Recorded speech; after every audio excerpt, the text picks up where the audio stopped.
We talk about the augmented reality space a lot on this podcast, considering that it opens up a whole new world of marketing opportunities. So, whenever there's a device or a popular device that's pushing forward augmented reality, we're definitely going to talk about it on the show. And that is the case with these latest spectacles. Cut here.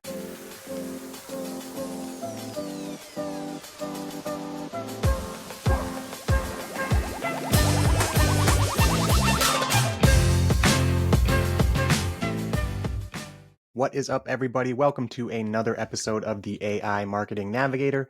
This is your daily compass in the ever-evolving world of AI marketing.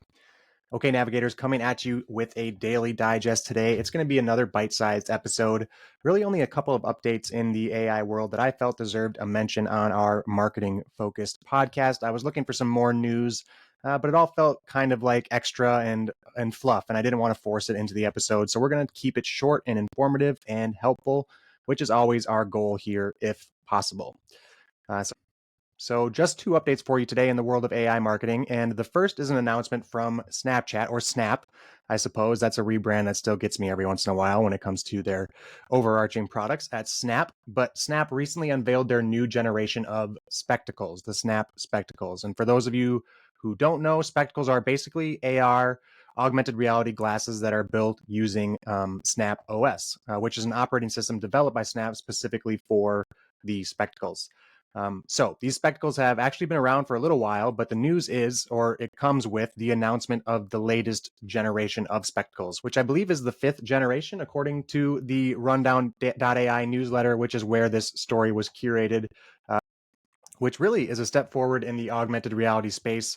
And we talk about the augmented reality space a lot on this podcast, considering that it opens up a whole new world of marketing opportunities. So whenever there's a device or a popular device that's pushing forward augmented reality, we're definitely going to talk about it on the show. And that is the case with these latest spectacles. If you're watching on video, I'll just hop over to the Spectacles website, specifically the actual Spectacles page, which talks about the device. And if you're watching along, you can see here, they highlight a few of the key product offerings here. One is the fact that these lenses, or these new spectacles, have see-through lenses. They're going to be able to allow you to see the world and people around you, as they describe it here on the site. They also highlight the fact that it is a social experience that can be shared with friends. It looks like there's a lot of augmented experiences or lenses or interactive experiences on Snap OS that you can do together if you have a group of people who all have these spectacles. And then you'll also see here that they show that the menu is actually going to be at the palm of your hand, literally on the palm of your hand, which I think is probably the coolest feature of the experience. When you look at the palm of your hand, a menu actually pops up, and that's how you're going to navigate using these AR lenses. So super cool, and definitely feels like we're living in a sci-fi future. Now, the lenses do have, let's say, maybe a little bit of a bulky look. Maybe it lends itself to more like a futuristic kind of vibe. I'll let you guys decide. Let me know what you think about the way the spectacles look. But if you want to see what they could look like on you, there is a lens here on the landing page, a Snapchat lens that will show the spectacles on your face. Again, I think the word I would use maybe is a little bit bulky, but I don't necessarily hate it. It looks kind of futuristic and sci-fi, so I'm into it. And considering how cool they are, I'd be willing to overlook a little bit of bulkiness, I think. On the actual Spectacles 24 landing page, they go into the new generation of these spectacles a little bit deeper. They say that, yes, you can connect your spectacles to Snapchat, which is going to would allow you to have those shared experiences with your friends by using shared lenses to play a game, for example. They also highlight the fact that these glasses will have AI integrated into them, which I think is going to be amazing. You'll literally have AI in the palm of your hand. As we mentioned, that menu is going to be in the palm of your hand. It also says here that you're going to have the capability or the access to multimodal generative AI with these spectacles as well. You can browse web results, you can generate 3D assets, and watch spatially arranged video throughout your day. Reading here from the landing page again for those who aren't following along. They also have a really cool interactive diagram, I will call it, that as you scroll down, it kind of shifts around the spectacles itself, shows you the hardware, all of the different specs and technical specs and aspects, and which is super really, I think, helpful and really cool. Just a cool experience on the webpage, I think so as well. So check out that link in the show notes, as always. And to that point, they also have a list of their technical specs on this page as well. If you scroll down a little bit further, spectacles are going to have a spectator mode, as they say here as well, which is going to allow you to share your experience, which essentially means your friends should be able to see what you're seeing. There's phone mirroring that is enabled as well. It's going to allow you to mirror your favorite apps directly into your spectacles.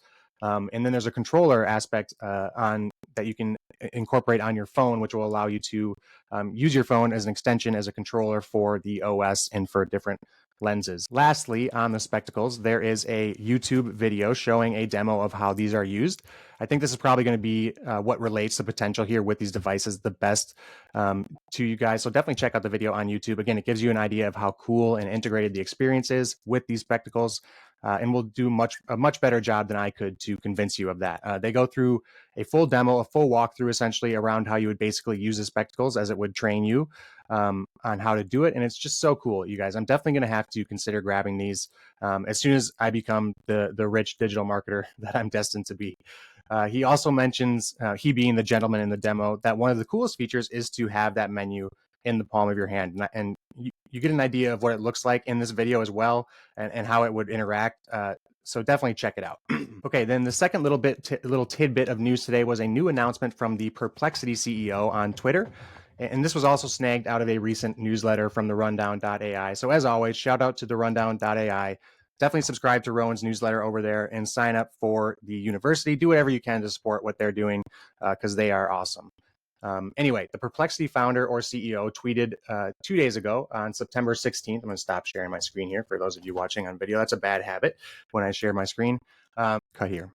So anyway, 2 days ago, September 16th, 2024, just in case there's any of you who are currently madly listening through old AI Marketing Navigator episodes and need the date for context, a little bit of manifestation going on there. But anyway, he tweeted, and I will just go ahead and kind of read the tweet for you here. We have added new reasoning focus, which is in beta on Perplexity for pro users. It will use the new OpenAI O1 Mini, which is a new model that we also just talked about a little while ago in our Strawberry Has Arrived episode. The tweet goes on to say there is no search integration yet. The model is slow and usage is limited because of the rate limits. It is good for puzzles, math, and coding. Pro searches are your best way to use multi-step reasoning and web search. So it sounds like it's only integrated into pro searches and not basic search, if I understand that correctly. But also, I don't think there's the traditional linking and sourcing experience for the reasoning feature yet. When I tested it out within Perplexity, I think that's the difference they're referencing there. But I wanted to bring this up just because this is another step forward in AI search engines, Perplexity being probably the most notable or highly adopted popular search engine in the community at this point. And seeing as AI search engines are the future, then AI search engine optimization is going to be the future for digital marketers. We've talked about that on this show before too. And if human level reasoning is baked into the search tool that you're using, it's likely going to change the way that we have to present our brands digitally. So if you are a pro subscriber to Perplexity, go check out the reasoning feature.